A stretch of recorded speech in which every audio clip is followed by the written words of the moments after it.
we've kept to our time. If you check your time, we said we'll finish in 3 hours. And it's 2:10, I guess. So we've run this the last session for today, and ask as much question as you can. The reason why we have everyone here is so that they can tell you practical stories of how they built product, how they scale, how they failed. Because some people have built more than one single product. They have tried multiple ventures. So you should have questions. If you don't ask questions, there is no point of you being here, in all fairness. And learn as much as you can. So thank you, Mr. Chiemeziem. Thank you. Funny enough, I reached out to his co-founder on LinkedIn to get him. Then the co-founder said I should email him. Then I reached out to a friend that built a product, he's in Lagos. Then the friend gave me his direct number. Then I reached out to him on WhatsApp, and then he was like, he responded to me after 12 hours, I think, or 6 hours. And then he was like, okay, fine. Oh, he's interested. Then he gave me his second number. I messaged him on the second one, then discontinued the first number that he was using. So right now, I think I'm one of the few that have his new numbers. So thank you for honoring us with your time. Thank you. He's the founder of Kiakia. Kiakia was one of the early products with Carbon. We all know Carbon. They started the lending product in Nigeria. This buy now, pay later, and lending solution you see out there in Nigeria. They've been in the business over a decade now. So I'm sure he has a lot of experience and a lot to teach us and, and ask questions, like I said earlier. So the first question I want to ask you is, why Kiakia? What was your background that got accumulated over time that made you convinced that Kiakia is a product that will work?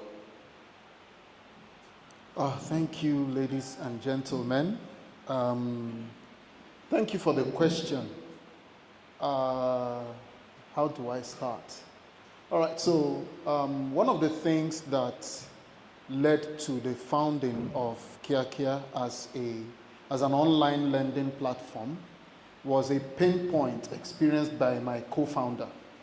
We actually met on Facebook, and that's why if you've noticed one consistent theme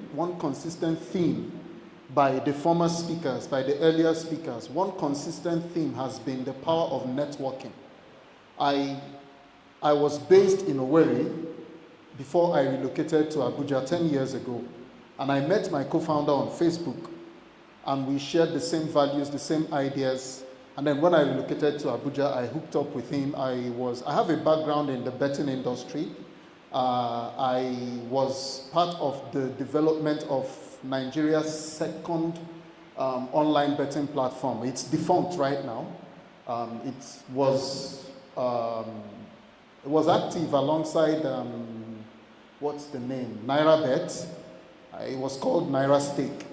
So before I resigned and then relocated to Abuja, and so I met up with my co-founder. We hooked up, became very close friends, and we tried to do some things together. We tried to develop online educational platforms. There was no headway in that, perhaps because the timing wasn't right then. So along the line, he discussed a pain point he had with me that while he was still in the army, he's an ex-Nigerian army veteran, that while he was still in the army, he tried to apply for a loan with one of the fugars. And despite having a steady salary as a Nigerian soldier, the loan application took almost 6 months and was eventually declined, despite the fact that he had a steady salary. And so we started rubbing minds together, and towards the end of 2015, we started putting minds together, and one of the things we discussed was let's say we start this product. How do we get the money back? You and I know how we are as Nigerians. And if you give your friend money or your family member money, just know that you've dashed that money out. Even if the person collected it from you and said it's a loan, I will pay back, just have it somewhere in your mind that the money don't go. So that was the question we asked ourselves. And then as we continued to research, we were like, okay, let's go ahead and try to do this. And so we started putting it together, building it together. We registered the company, and he became the CEO. We launched, he was the CEO, I was the COO, and I also have a very serious tech background, even though I've not done anything tech almost in the last 8 years. I have a background in UI UX design. I was speaking with one of my staff the other day. She was talking about Figma and all of that. I said, oh yeah, I want you to write a page of CSS for me. And she was like, what is that? And I said, okay, that means you don't know what cascading style sheet is. She said, no, I don't know what it is. I said, no, wahala, I'm truly your ancestor in tech. You know, so I am from the generation where you have to write everything yourself. You have to write the code yourself. So I wrote the code. I designed the UI UX for like 4 iterations of the product. And so we had to also bring on board someone that shared the same values and ideals with us, who became the CTO, and he had a background in cybersecurity, PHP, and some other frameworks. And then we decided to go ahead. And we tried to pitch to some potential investors. We pitched to one. He said, how are you guys going to get your money back? We said, we're going to do Facebook plugin, this plugin, that plugin. The man we pitched to is also a tech person. He's a very heavy tech entrepreneur. So he said, well, you guys, this is a POC, still a proof of concept. You guys should go and try it first. When you are ready, I will come in and pitch in. And so we were like, okay, we didn't have the funds. In fact, it was my co-founder that was bankrolling the entire project, because he was a regional manager with business outsourcing processing organization there. So he was the one bankrolling the entire project. So we started, developing, started testing and all of that. Then we applied for a VC fund, and we were invited to come and make a pitch. We went there and saw some very big, hefty men, And when you get into the presence of some of these people, the way your body will shake and saliva will dry from your mouth immediately. I'm talking about the chairman of Efugas. He was the chairman of the VC firm that invited us. I'm talking about investors that we are rolling in hundreds of millions and billions as at 10 years ago. So when we got there, after almost 9 hours of waiting, because like I mentioned to you, my co-founder is ex-military, so he imbibed in us the discipline of always showing up early. A meeting that was supposed to start by 1 o'clock, we were like, this is Lagos. We are not going to do Abuja style here. We got there by 8 a.m. and waited and had that meeting by 4 p.m. And so after we pitched, they asked us, how much are you guys looking for? We said 40 million. And they ran some numbers and said they would get back to us. And didn't get back to us. And immediately we left. My co-founder looked at me and said, Chiemeziem, let's go and do this thing. Let's put our money where our mouth is. And 3 months later, we launched and started disbursing microloans online without having to meet any of the customers, any of the borrowers. Most of our customers, funny enough, were in Lagos. And so in the first month, we were able to disburse 52,000 naira, which came back. By the second month, which is very important. Yes, which is very important. By the second month, we disbursed close to 380,000 naira, out of which 360 came back. Okay. The balance was because the person couldn't pay full principal back. He paid part of the principal and the whole interest and asked us to roll over. So part of it came back. So by the time 3 months had gone, we saw that, of course, the measures we had put in place, and then also because we researched and saw that, of course, Nigerians, when they need money for something critical, they love to keep their integrity. So that was what we discovered, and that was how we launched. And by the 3rd month, we were able to disburse 500,000, and by the next month, everything came back. And we're like, okay, this makes sense. And I didn't mention that earlier. We also were running the business alongside Pay Later. We were the only 2 online lenders in Nigeria as of 2016. Pay Later. The unique selling point we had was that all our processes were entirely online, end to end, and also we were the first to launch same-day disbursement, so that the moment your application gets approved, you get the funds that same day. So we're the first to start it, and that also helped us in gaining traction and building and expanding for the first 3 months, 6 months, and all of that until December 2016. We got an offer from that VC firm, but it wasn't up to the 40 million we asked for. It was very low. How much? It was 5 million. So that was exactly. So we deliberated, I and my co-founder. Before then, an angel investor had given us 2.5 million based on the confidence she had. She was a friend to my co-founder. So based on the confidence she had in him that, see, last, if the money go, let it go. I want to be part of something that has the semblance of looking very great. So in December 2016, when the offer came, we're looking at it. It was full equity, 16%. We're looking at it. Is it 5 million naira or $5 million? 5 million naira. Yes. For 16%. Oh, yes. Okay, so it was supposed to be 8.5%. Another investor amongst that VC firm decided to also independently invest and offered 5 million for the same stake. So that's 10 million. 10 million for 17%. Oh, okay. So we deliberated, we thought about it, and we were almost accepting. What was your total disbursement volume? Okay, by then we had disbursed close to 2 to 3 million. Yes, by that time. Of course, we didn't have so much money. Remember, an angel investor gave us 2.5. Yeah. And we started with like 500K. Were you paying yourself salaries at that point? Yes, but from the little profit interest. Or from the... Yes, interest. We were making interest income. Okay, so you were paying yourself salary from the profit. It wasn't like salary, it was like allowance. Okay. Me, 30K. CEO, 50K. And the CTO, I think, 30K also. So basically, you didn't touch the investment capital for salary? No. It was from the Not profit? At all. If we touched it, what would we have done business with?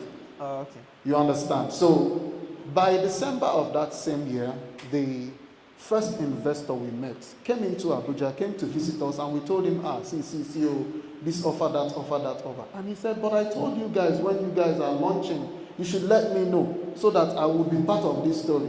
We were like, sorry, see. He now said, please leave these guys, do this, I will give you a better offer. Do this. And before he signed, he had wired the money to us. Before he signed, was after he wired the money. I think it was the next day. We sent documents, he signed, we did everything, and he... How many percent? He took 10% of the company. Oh, okay. Yes, for 10 million naira. Yeah. Better deal. So we just immediately rejected the other offer and started building and all of that. And we built for 2 years, growing the funds. We also, of course, there were instances of defaults and all of that, but it wasn't significant enough to impact on our earnings. What was the highest default rate? At that point, the only person that defaulted was because he was supposed to pay. He was in the wrong place at the wrong time. Police landed and carried everybody. So he couldn't pay for we didn't know his whereabouts. So we reached out to his guarantor because we had a guarantorship system that was electronic. Before we disbursed the loan to you, you would have to recommend a guarantor who would sign electronically as well, sending his, ID and all of that. And we'll tell him this is enforceable in a court of law according to agreements and all everything. So you called the guarantor? Yes, we engaged with the guarantor. And so when we eventually saw that a month after we not heard from this guy, we had to call the guarantor because he doesn't know where the guy is set up. He guaranteed the loan. And so the guarantor started paying. And then after the second month, we now heard that the guy nobody knew where he was. I don't know how or what happened. they discovered that he was wrongfully detained. He had been detained for 2 months. And so he almost lost the job.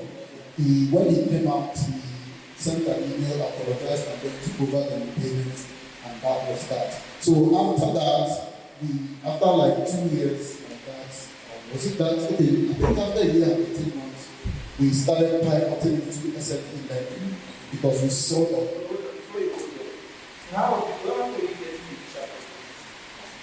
Social media, Facebook. I'm sorry I didn't even mention that. Yes, we didn't do any ads.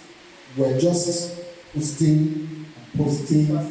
Yes, now social networks. We kept posting. We created the page, our page. We were doing, our content there. We're not doing any Facebook ads at all because we wanted to go organically. That time, most startups, because of the funny culture that was imported from the West, where there is so much focus on vanity metrics.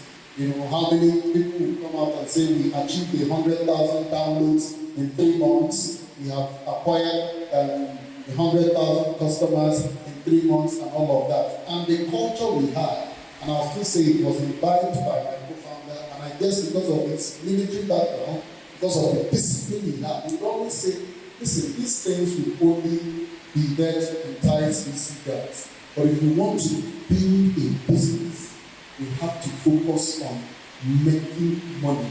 We have to focus on generating real revenue. So that means never did discount. Not at all. Straight up business, straight up lending, online lending. And we have our system, we have our platform organically. It took time. We were not in a haste. We were never in a haste. We didn't bother, like I said, we didn't bother about vanity metrics. While some other contemporaries were posting and we've achieved 300,000 downloads, we have 500,000 users. As at that time, we didn't have up to like 750 users. You understand? We had achieved almost 5,000 to 10,000 sign-ups. But users, people that were actively applying for loans, were not up to 1,000 per month. And we were gradually growing that. And then, funny enough, out of, let's say, 1,000 per month, we were discussing less than 50 to 100 loans. Why? Because we didn't have sufficient capital. So how should we let's say we are 20 Yes. Yes. So what do you tell those people? Like I said, one of the things that people started saying about our platform is that getting loans there was too stringent. You understand why? Because we had a very robust credit checking system. What system? We built it, it was built in-house. So we had to look at a lot of parameters, we had to look at a lot of behaviors, we had and I don't know if I ever mentioned that we were the first lending firm that integrated a chatbot end to end. Yes, we called it Mr. K. We launched in 2017. So we were the first lendtech that launched a chatbot system end to end where you never needed to have to engage with anybody. Basically, the chatbot was the face of the credit risk rating and credit checking system. Your system for vetting customers that you do. Yes. Is it built on social media when you're doing it? Because sometimes you see some lending platforms that will read your SMS. Okay. Yes. Is it built on Okay. various parameters? So what we essentially examined was your financial behavior, which we gleaned automatically from your banking history. Back then, before the likes of Mono and the rest of them came out, you have to upload your 6 months to 1 year banking history. That is your statement of account. Yes, as you are uploading it, the chatbot is pulling out. We use JSON to extract your financial statements into a beautiful format for those at the back end to eventually look at, because we have a second layer of assessment. So the chatbot will look at your inflow and outflow, check how much inflow and how much outflow, and be able to give a rating based on your behavior. How much money has been spent from what came in. You understand? So it was able to read and tell us, okay, this person spends too much. This person does not spend as much as. So we had a benchmark.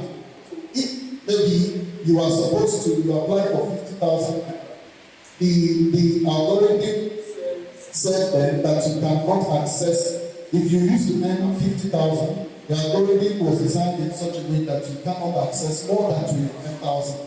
So it means that as that 50K comes in, you should not spend, by the time you apply, you should not have spent like 30%, sorry, like 60% of that money. So if you spend 60% of that money, you will not be able to get up to 50% of what you've asked for. And it must be a certain percentage of your income. So for what was, so by the time that was how it was, the chatbot AI, all of this, it will pre-qualify the borrower and then send in the details for a secondary layer of vetting, which the person, the credit officers will look at, and in less than 10 seconds, so in less than a minute or 2 minutes, take a decision whether we'll give or not. So it's usually at the second layer that most of the people don't get to qualify, because that is the last layer of decision making. The credit officers decide whether this should go or not. And like I said, because we have this philosophy that if you need the money you want to borrow, you will abide by all the requirements. And so because a lot of borrowers then, a lot of customers then, we are not interested in abiding by the requirements. That also enabled us to define the behavior, the general behavior of a lot of our customers.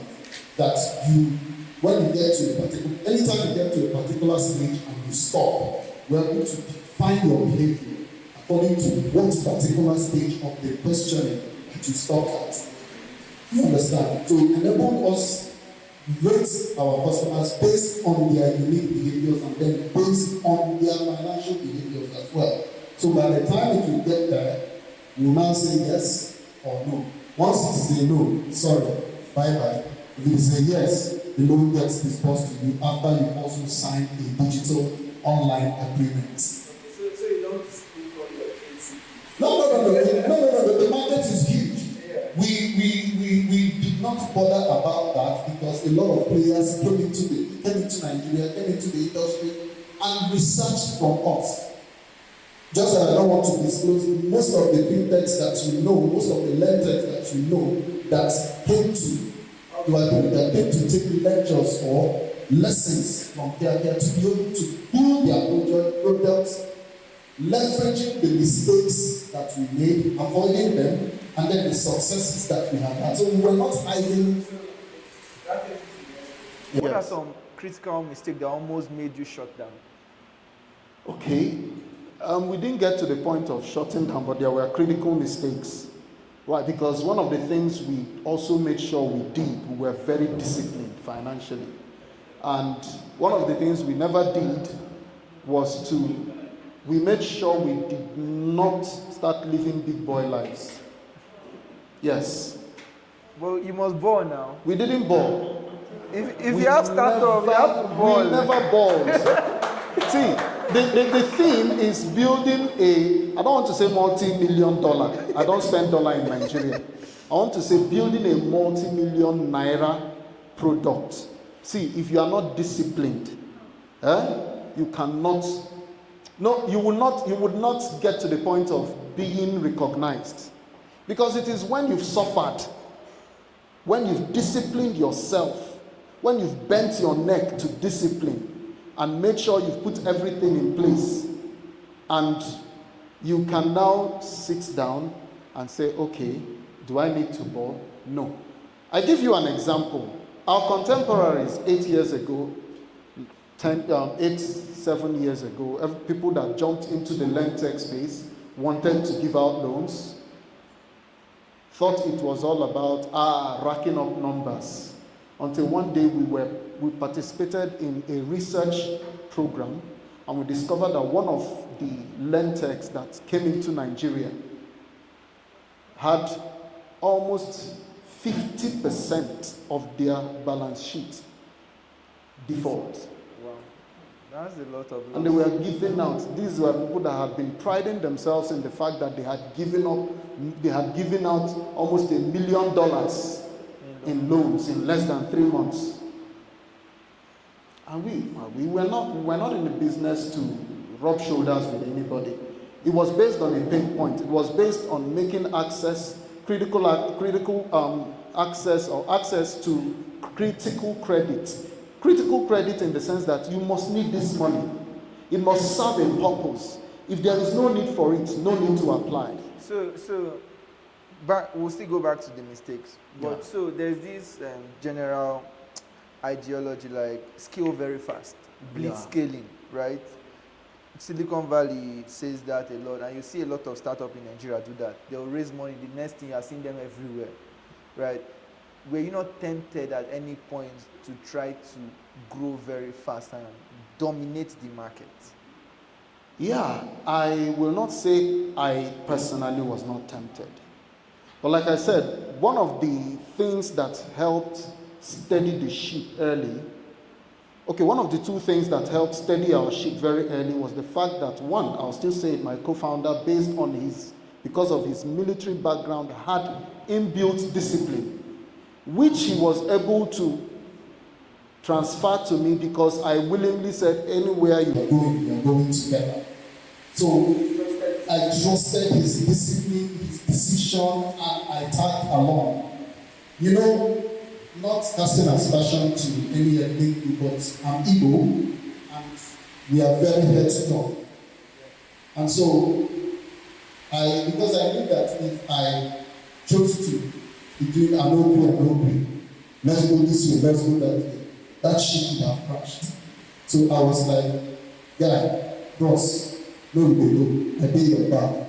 I did not at any point try to, usurp his responsibility as the CEO. We were both co-founders, but I didn't try to do that. So I was able to trust his leadership, and I saw the need for the discipline that he laid down.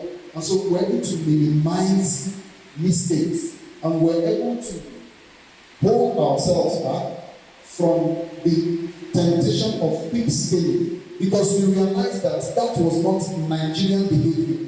A Nigerian business does not look at quick scaling. We want to let the ship steady itself first. Look at the businesses that are all around, the basic businesses that people do. Case in point, let me talk about the Igbo apprenticeship system. Somebody would serve a master for 7 to 10 years. And then after that period, the master would settle him.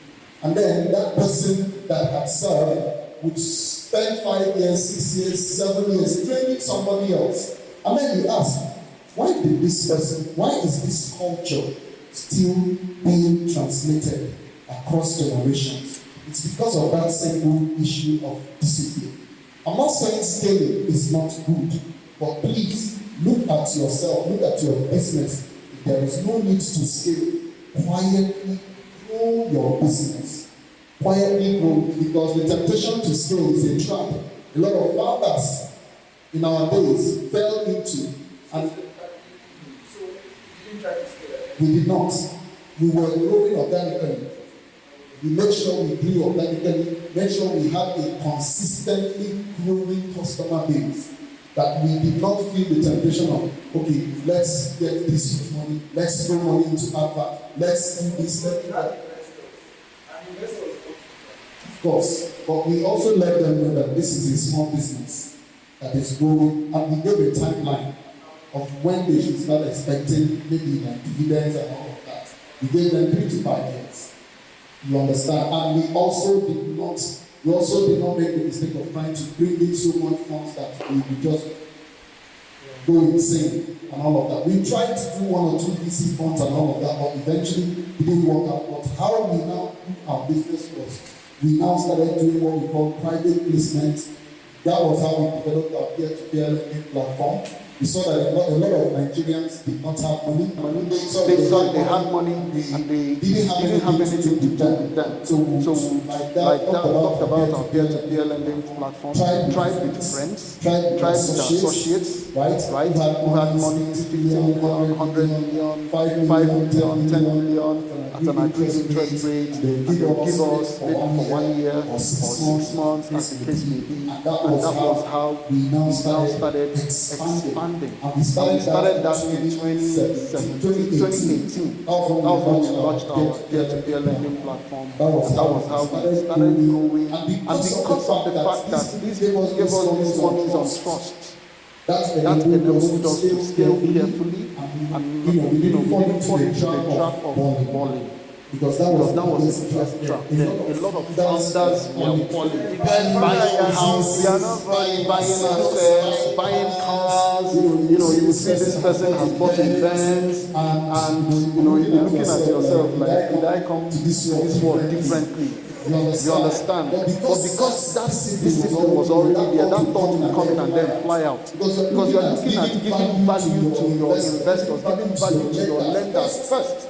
And so that held us back, and that was how we were able to get going until I think it was in 2022 or 2021 or thereabouts that our balance sheet hit. Was it 2020 or 2021? I think 2021 that our balance sheet hit over $1 billion. Yes, our loan book, yes.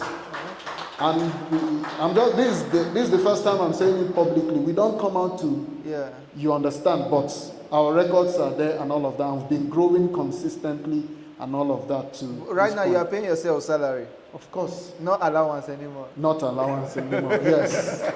Yes. So, back to a question you didn't settle on. What are like critical mistakes? Okay. And how did you wriggle out? And the critical mistake was disbursing loans to maybe businesses that fell into trouble, right? And probably we didn't have adequate security to cover the credit, the facility, So we before we started taking some sort of hard assets as collateral, we were focused on having our facilities secured by vehicular assets.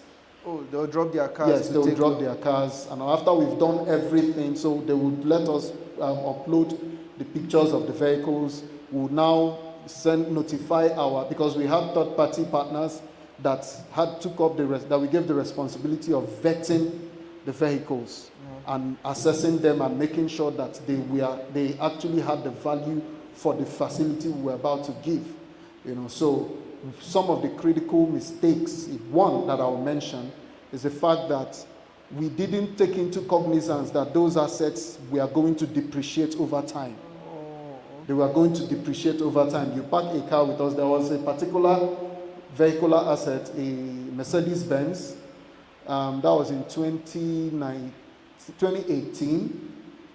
The business owner that we disbursed to ran into some challenges, and the vehicle was parked with us for over 8 months.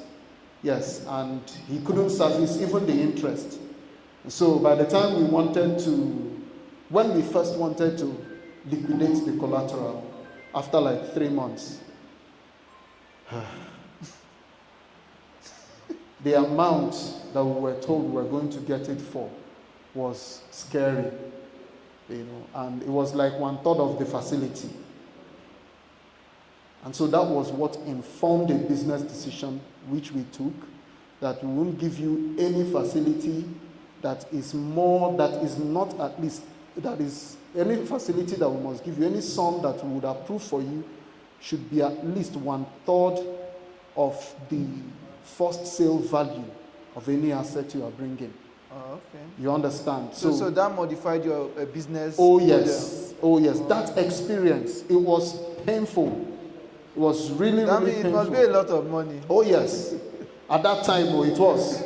It was really painful, but thankfully, the business owner bounced back and paid the accrued interest, and carried his vehicle.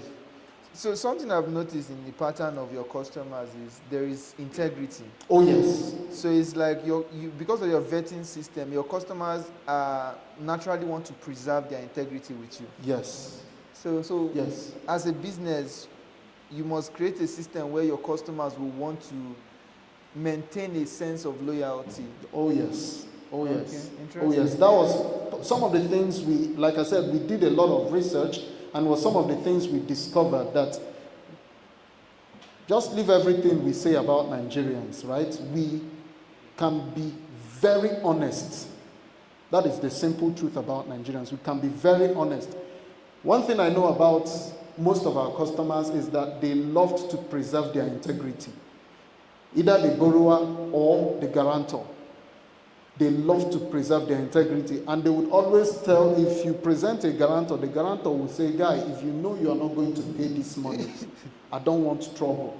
And one of the things we never ever did was to start saying, if you don't pay, we'll publish your details on social media, we'll do this, we'll do that, and all of that. We never indulged in any aggressive, unethical lending practice. We never did.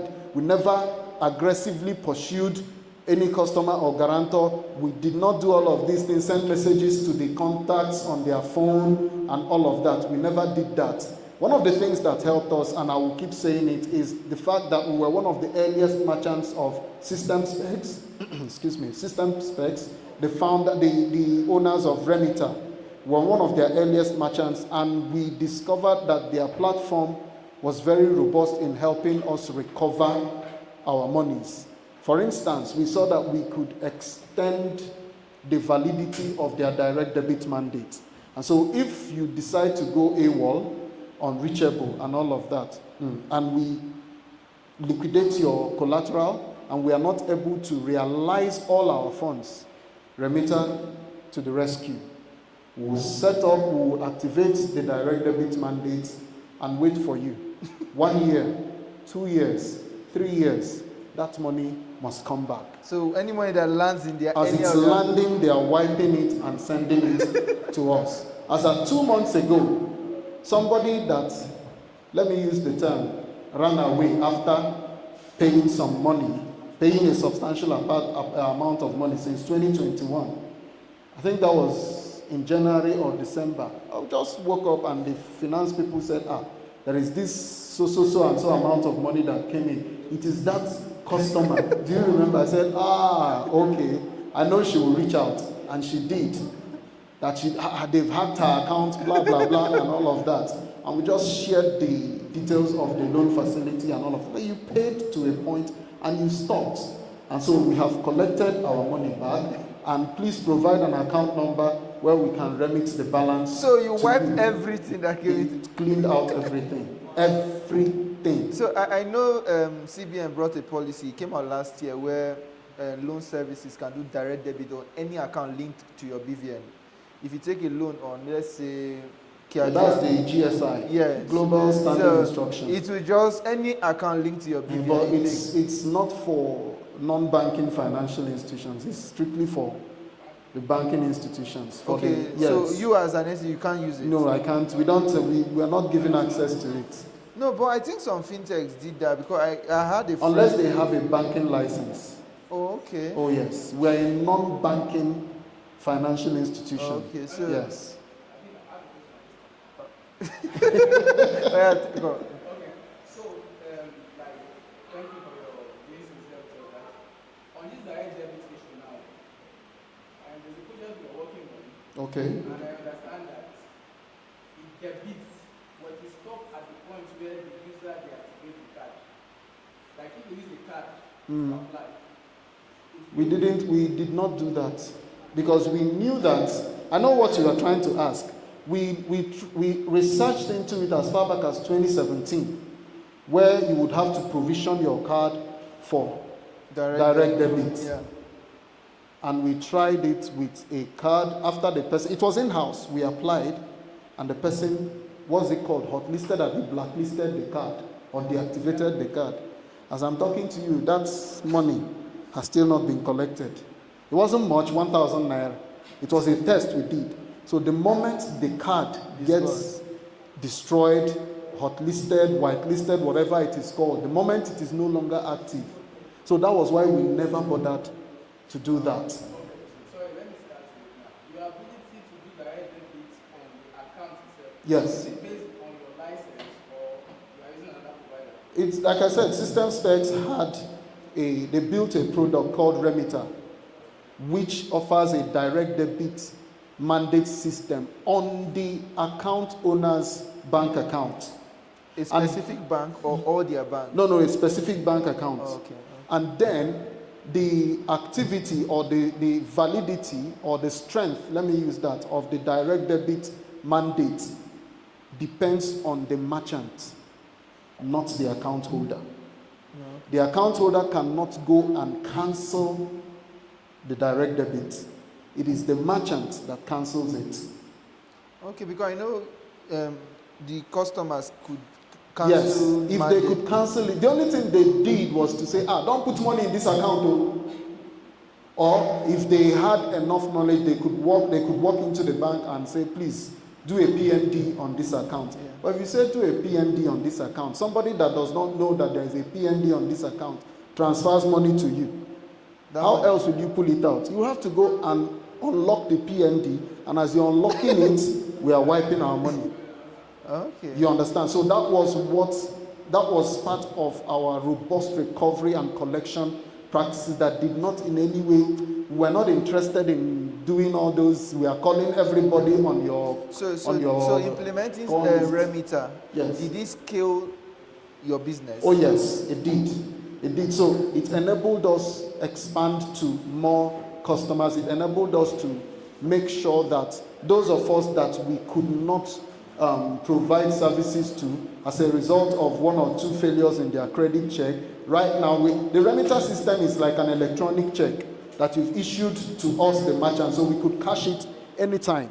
We could cash it anytime once the facility is due or once the facility was due. So it enabled us open up to a whole lot more customers because we knew that, of course, there are different levels of integrity. Someone that is, if you have a customer base of 100% integrity persons, you can't serve them forever because our philosophy then was only give loans to those that need it. So if we had a pool of 1,000 customers, out of which we could disburse to 100, and then maybe 200 or an additional 50 or 100 could not scale through because of something that could be allowable, but because we didn't feel that we had enough robust collection practices that would enable us to collect at that point in time, Remitter enabled us to add that to our customer pool, and like that, we kept on scaling. We saw that, okay, this is how we could also further deploy it, and like that was how we kept expanding. Okay, so I know... Now, you mentioned of a loan that you got digital, right? Yes. And it has stayed for over 8 years, if I'm right. No, 3 years. 3 years. Now, was the interest accumulated in that 3 years? So because the person had paid off a significant part of the principal, we stopped accumulating interest. We just pegged it. Of course, we tried to reach out. All right, if you pay this, this is all what your balance is. But the person was not forthcoming. And so we were like, okay, we've gotten a great percentage, a great part. Not all. We had gotten a great percentage of it, and then some of our outstanding interest. So we're like, okay, we can manage this until we. So eventually, what happened was that it was the whole principal plus all the interest that had accrued as at when we suspended it that we wiped. That was why we now remitted the balance. We said, provide us with an account number where we would remit the balance of what we have deducted back to you. And that was what happened. Yes. So one question I wanted to ask. How many percentage of your customers since you started yes. are you still with? They are Do I have the numbers? No, percentage-wise, maybe 40, That's 50. even what I'm thinking now, because I mean, this business has been on for 9 years. I'm not sure I even think in terms of percentage anymore. But you have because, a lot of recurring customers. oh yes, So, mostly SMEs. So because I know you now service businesses. Yes. Do you still Yes. service individuals? Oh yes, but it's not a very significant portion, because we realize that microcredits, the micro lending space is not, it requires a lot of energy, a lot of effort, because most of the people that take micro loans just use it for Dorime. yes, Dorime, flenjo. And so when it is time to pay, they start saying, this, that. So we reduced in fact, it's very, the percentage of our loan book that is dedicated to micro loans is should be less than 1%. Oh, okay. Yes, it's less than 1%. The bulk of our loan book goes to SMEs, people that do business, that have cash flow. So what's the default rate for that SMEs? For the SMEs, it's not significant, because they also make sure that in order to keep this access to credit, they make sure that they service their facilities. Even if they are unable to pay back the principal within the tenure, they usually let us know so that we roll over or we extend for them, but they always service their capital. So it's quite insignificant. As at the last check, it was, as at last year, we had 1 or 2 challenges and it ballooned to almost 10%. But this year, some of them threw back their monies and the NPL, the non-performing loans, dropped to below 5%, like around between 3.7 to like 4.2%. Okay, Yes. that's fair enough. A question there? Yes, thank you very much. Yes. So, regarding inflation, so let's say like what happened like 3 years back when the dollar like really went up. So how does it really affect your business? But also, you mentioned about an algorithm that used to check the like customers that actually like credit body, the one that will not default.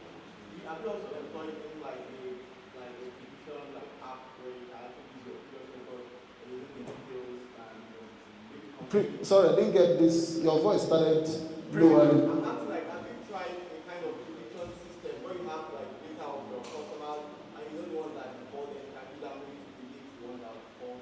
Have you tried that comparing with your That was part of the original algorithm. Yes, we integrated some sort of predictive analysis where, as you are applying, it's also based on some very, very key points, data points that it extracts from your bank statement. Remember I told you we used to get customers upload their bank statements, and then using JSON, we extract some key data from the bank statement. So based on that, we are able to give you a score that is also based on the behaviors of all the other customers, all the information that has been extracted and the scores that have been given to other customers. So we had this predictive analysis that always enabled us to rate our customers. This person, because of so and so in their banking history, in their statement, they can default. That rating 25%, 50%. 75%. So most times, if your credit score on our system was, let's say, 85% to 100, it gives us the indication that you will most likely not default. You understand? And then, like that. So based on percentiles, we are able to define who are most likely to default. And remember that I said there is also a secondary layer of assessment, because of course, the computer can only do what you've designed it to do. It can never be up to the human intellect, who can also see in between the lines what the algorithm missed out on, or the algorithm did not see, and also look at it, and probably the algorithm would have given you 100%. And by the time it gets to the second layer of assessment, maybe something that would stand out to the person that looks at the, at the account statement would say, no, I don't think this person qualifies. So what we usually do is, all right, based on the account statements, our customer service will probably, most times, will reach out to that borrower and say, all right, can we have a second bank statement? Maybe there was an account money was always going to. Say, please send us that bank statement. Let's also analyze. So the person would upload, the same system would happen, and then once at this point, it had now gotten to the decision-making level of the credit officer, who would now look at it and say, okay, this is good to go. And the person would now do the online agreement, and then disbursement would be done. Sorry, I didn't get the first question. I forgot to. The first question is about inflation. Looking at the dollar rate, the way it has actually gone. Sorry, Naira will disburse. Yes, And our disbursement is based on the requirement, the need of the customer.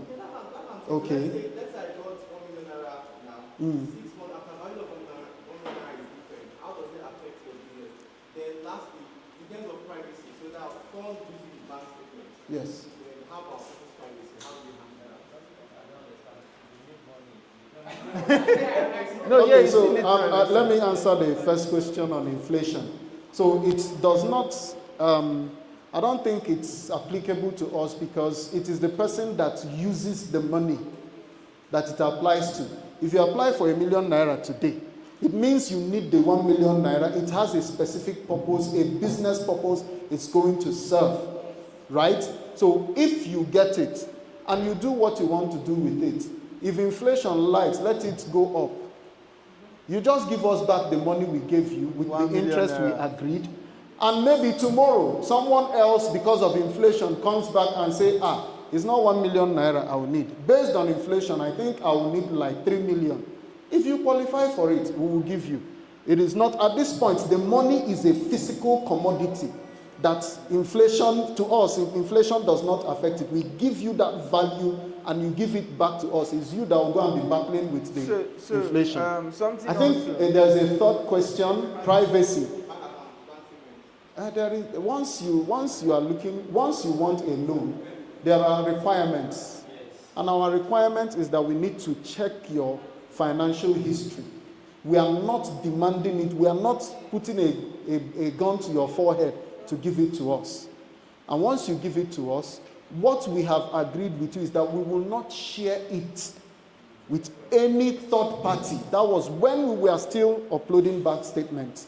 But when we integrated third parties that lifted up that burden of having to do all of that, having to get you to upload bank statements, when we added third-party partners that just all you needed to do was just sign into your bank account and all of that, we notified you that, CEO, this information might be shared with a third party who is required to pull this data, extract specific data from your banking history. And that is that we are not accessing your KYC from the bank. It is just your financial history, your transactions. And so once we extract that, it enables our decision making, and that is all. So in the case of privacy, if you are going to the bank to take a loan, you must share your bank statement with them. So that is that we always let you know this is the level of, this is the particular information we extract, we need. If you are not okay with sharing it with us, yes, no. If you click no, transaction ends there. You go your way, you go my code, and we day our day. So that is that. But we are very big on privacy. Like I said, we have never shared anybody's details online. So this we have a Nigerian Bureau of Nigerian Credit Score, a Bureau of Credit Score. There are lots of them. There are lots of credit bureaus, so many of them. We've had partnerships, we've had engagements with them, but one of the biggest challenges in Nigeria is our credit system is not very robust. I can tell you that I know that most of us here have taken personal loans from friends or personal loans from some of these apps and all of that. You can go onto credit bureaus, go in, check. You won't see your credit history there. Yes. Okay. So that, yes, they are trying to develop a very robust system, platform for that. We've had engagements with First Central, we've had engagements with C&C, credit registry, and all of them. But like I said, they focus on the big guys, the banks. If you've taken any money from a bank, sorry, your details will be with them. Most definitely, and please. And so sorry, one thing, my younger brother applied for device financing last year, and it was rejected. And they said he was indebted. And this was someone that had never, ever taken any loan from any loan app. And so he asked for the credit report. And unfortunately, there were like 10 different persons with his name and surname that had defaulted. So they now ascribed it to him. They now ascribed it to him.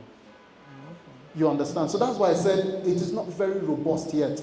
Because you might just, decide to apply for a credit from maybe one of the big guys and all of that, and they will reject you, that you have a very low credit rating, and you'll be looking at yourself like, me? Like how? Me? I've never taken any loan. Is it Chupuma that I collected 5K from in university that my name is there? Or is it Momsi that I took 5K from her account the other day and I didn't tell her? Which one is it? Oh, okay. You understand? Someone has a question there. Yes. Yeah. So what's it? So we have already got into the question session. So we'll be taking the questions as we're going. Yeah. Yeah. Thank you so much for the engagement so far. Yes. So what I'm trying to understand is that your story has somehow sounded unparalleled in the lending system. All of us here understand the fact that a lot of Nigerians default. Like, I think we naturally default on loans. But somehow, in the first 3 months of your business and 4 months, 5 months, due to your story, it shows that you've had about 98% of loan compliance since you started, right? So I want to know what were the mechanism you guys actually put in that early stage. I'm not talking about the later stage of your business. In that early stage of your business that gave that robustness and that integrity of your customers. Now, the second part of my question is, you said you are now dedicating, I think, less than 1% to individual loans and 99% to SMEs. What actually informed that decision? Is it based on individuals defaulting rate, or you just decided that, okay, that is the most scalable path for your business to take? Okay, so the first question. I should have written it down. It has started slipping out. So the first question you mentioned, what system did you put in place in the first 3 to 6 months? Okay, so you remember he asked me some questions and I repeated some, I gave some very basic answers. First and foremost, we were not in a hurry to give out loans. Like I said, our contemporaries were focused on a lot of methods to increase their capacity or to increase their validity for VC fundraise. We were not interested in that. We wanted to make sure that we gave monies, we disbursed facilities to people that needed those monies. That was the first thing. So it wasn't every Tom, Dick and Harry that jumped onto the train, that qualified for the loan, and that even got approved, that got the facility. So before you complete that question, so that means for everybody that applies for the loan has to tell you why they need the loan. There must be a why. That's the purpose of the loan. Okay. And secondly, there must be a robust, you must have an active cash flow. Whether you are a salary earner or a small business owner, then there must be money coming in, there must be an identifiable means of cash, money coming into your account. Remember I said we always requested that our customers then upload their bank statements. So we had a very stringent loan processing, loan credit risk rating system. So what if I own a brick and mortar store? Yeah. I have an Akara business. Yes. They are not paying me online. Yes. They are giving me raw cash. Mm-hmm. And chances are I don't have a record book. Right? Yes. That means all I do is turnover. Yes. I have this amount today. I go to the market, buy beans, buy the other things, do today, turnover, continue like that. if I want to get a loan to scale my business, how can I come to a problem, or I'm eliminated by default? I wanted you to answer the question by yourself. Like I said, if we don't see inflows in your So what if I have a account, written record book? Would that suffice? it would not suffice. You must be bankable. So you need a verifiable source of Oh data. yes. Oh yes. Oh, okay. Oh yes. So does So that answer your question? The second question. See, I don't What's laugh, the second forget the question? question. So why you transition to Oh yeah. SMEs? So like I said, we of course business sense and all of that. We found out that a single business that had a turnover or steady cash flow of, let's say, 10 million, 20 million, that requests for a loan of 5 million, and we look at the interest rate, would be more robust or would be safer to engage with than giving 100 persons or 10 persons 10,000, out of which you will have, okay, let me say, than giving 10 persons 100,000. If we are looking at, we have 5 million to disburse and we have 1 million to disburse here. So instead of having to spend time, energy pursuing 10 persons to get 100K, right?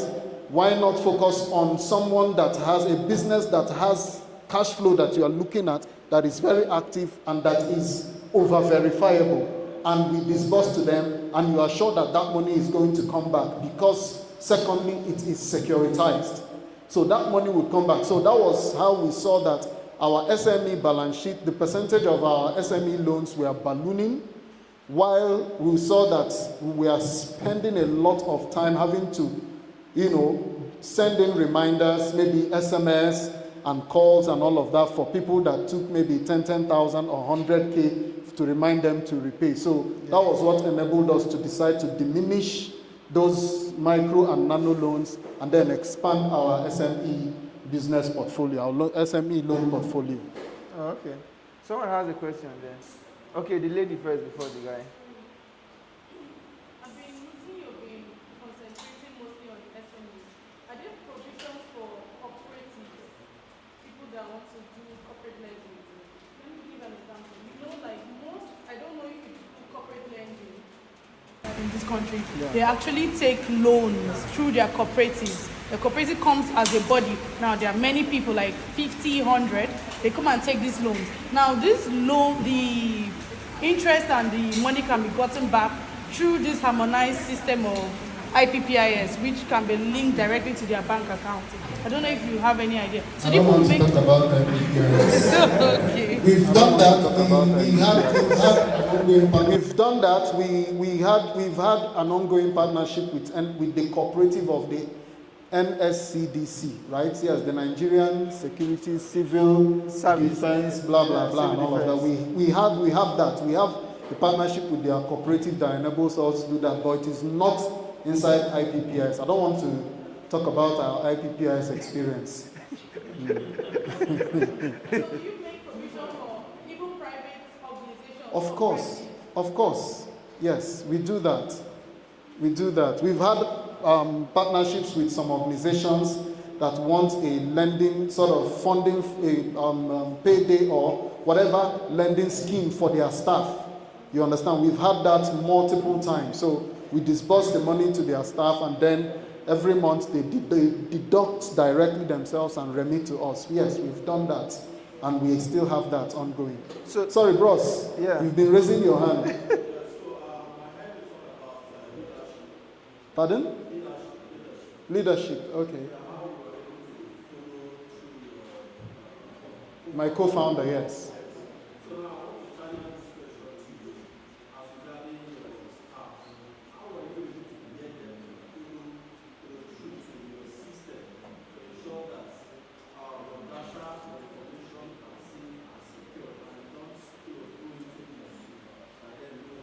Hey, I can't hear you. So let me recap. So basically what he's saying is, yes, you trust your co-founder and you follow his leadership and the culture is setting. Yeah. So how do you ensure that translates to your staff that you employ? Did I get it right? Yes. To ensure that that culture is imbibed in them. Yes. And also, to add to his own, you are scaling already. You've scaled more than the number of people you had before. How do you maintain that culture till now? Okay, the work culture, right? Yeah. Okay, so one of the things I've always had as a culture is, like I said, I followed my co-founder, that was the former CEO. I followed him. I trusted most all, if not all, his judgment and the culture he instilled in the organization. Let me say when we were still a startup.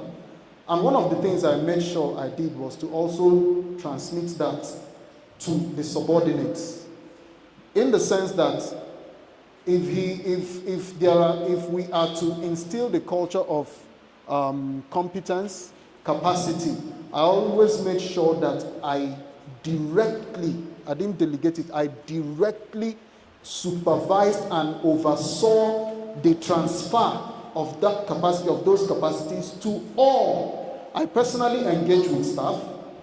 When I get to the office in the morning, what's up, how are you doing? Have you done this? All right, oh, you're having a challenge with this. Why don't you do this? Why don't you do that? I also make sure that I enforce the culture of discipline as well. Whenever you are tasked with an assignment, don't say, I will do it later. Sit down there and start it and make sure you conclude it. Now, these were cultures I made sure that as they were passing down, I was also moving it downwards, and made sure that the mid-level managers were also translating it downwards, because I also always make sure that I engaged with every member of each team to assess the level of compliance and capacity building in each and every one of them. And if I find any lapses, I'll move straight to the mid-level manager. How are you? What's going on? This, that. Oh, so sorry, sir. This, that. I'll go to management and say, look at what I found out. Please be more focused on this. And so I made sure I did not relax. I made sure I did not just sit down. Me, I've become CEO. So if you people like, do what you like. So one question is, when you find people that disregard this culture, do you sack them? No. I don't do that sacking thing.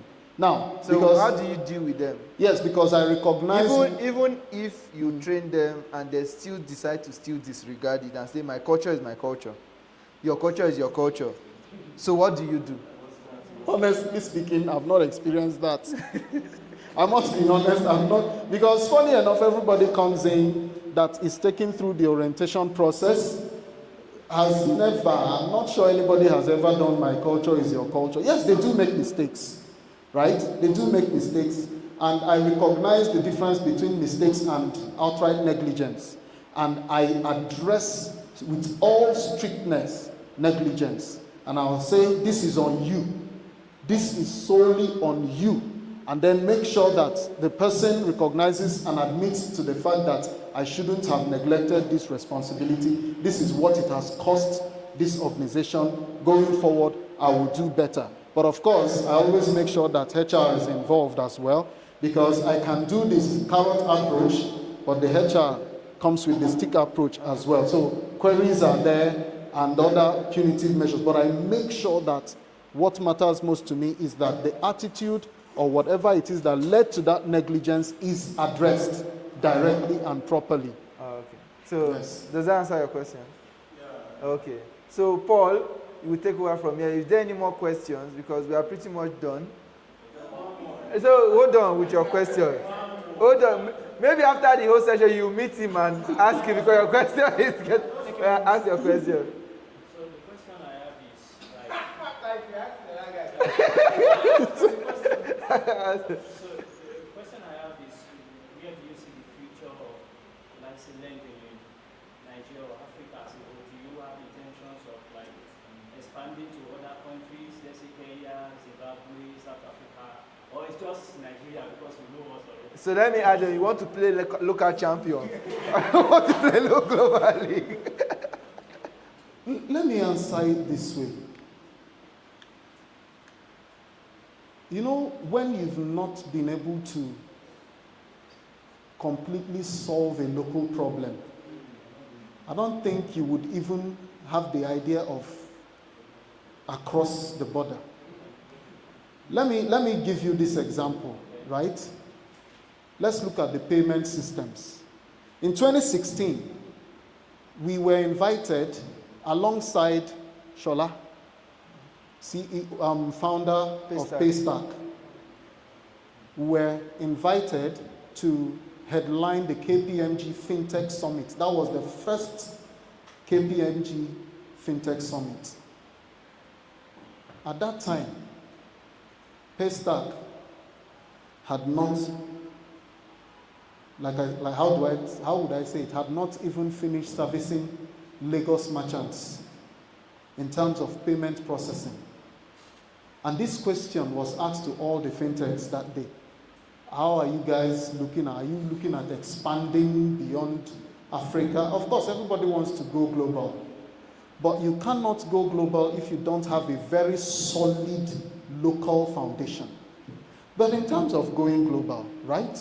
I can say we are already global because we have customers in the US, we have customers in Canada, most members of Nigeria in the diaspora that probably do not have immediate, have not been able to do adequate remittances of their funds to Nigeria, and they need a quick intervention in Naira of loans to be able to solve a quick problem.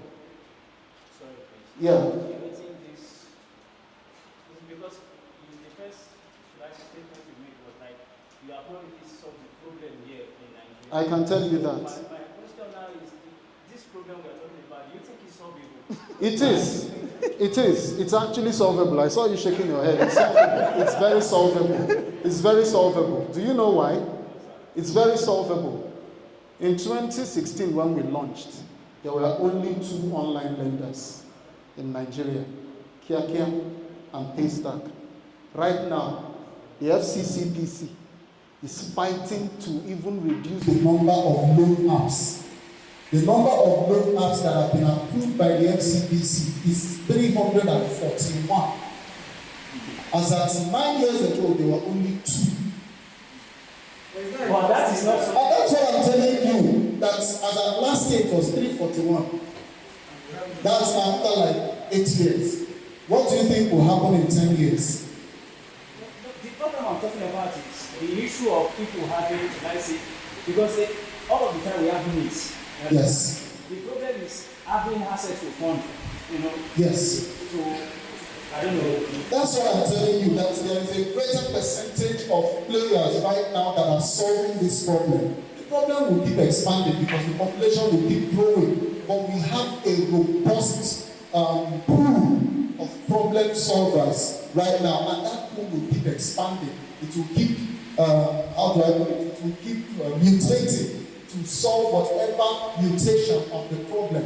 Some years ago, as at when we started, nobody knew about USSD lending until Migos came into the scene and partnered with Line Mobile for people to use their Line Mobile numbers to quickly apply for loans, just using your phone number. So like that, and then USSD lending has become a thing right now. You can actually access loans using USSD, you dial and you get the loans disbursed most banks right now also have started doing what OPay and the rest of them are doing, using your phone number as your bank account. Right now, if you mistakenly use your phone number and put your GTB or whatever it is, it will bring out your phone details. You can actually transfer to your phone number, and if you put GTB, the fund gets credited to you. So players are there to keep evolving. The problem will keep evolving, but players are there that will keep evolving and looking for more innovative ways to solve this problem. So building a business takes time, and please resist the temptation of 1, borrowing. 2, just be realistic with yourself. Don't look at big scaling. I'm very grateful with what the former speaker said. This is their track. This is their traction. This is their track record. If I start talking about what it has been for us year on year, like I said, we don't do transactions in USD, it's in Naira. And I can tell you that our loan book, this is what the size, this is the size it is. This is the investor funds with us and all of that. And this is what we plan to do. By the end of the year, we are planning to also increase our loan book by at least 2 to 3 billion. You understand? We don't come out to talk about it. You get it? Because we don't want to remain level and all of that. But the thing is that we want to build a product that will not last 10 years, that will last 20, 30 years, a legacy product. You understand? And I can tell you that when in 2022 my co-founder stepped down as CEO, I can tell you that it's not been up to 5 startups since the history of startupping in Nigeria that you would ever see that kind of transition. And I'm not intending to be there forever. I also intend to also hand over to a competent successor. And so that is what the plan is. When you build to this stage, all right, let me move on to something else, I hand over. And when I build to this stage, when I've gone into this stage, and I've stabilized into this stage, I hand over to a trusted and competent successor that also has plans to grow it to the next stage. So that is how you build businesses. You won't be there forever. You should be able to build a business that in 10 years' time, if you are not there, it is moving on. It is there. Thank you very much. Let's see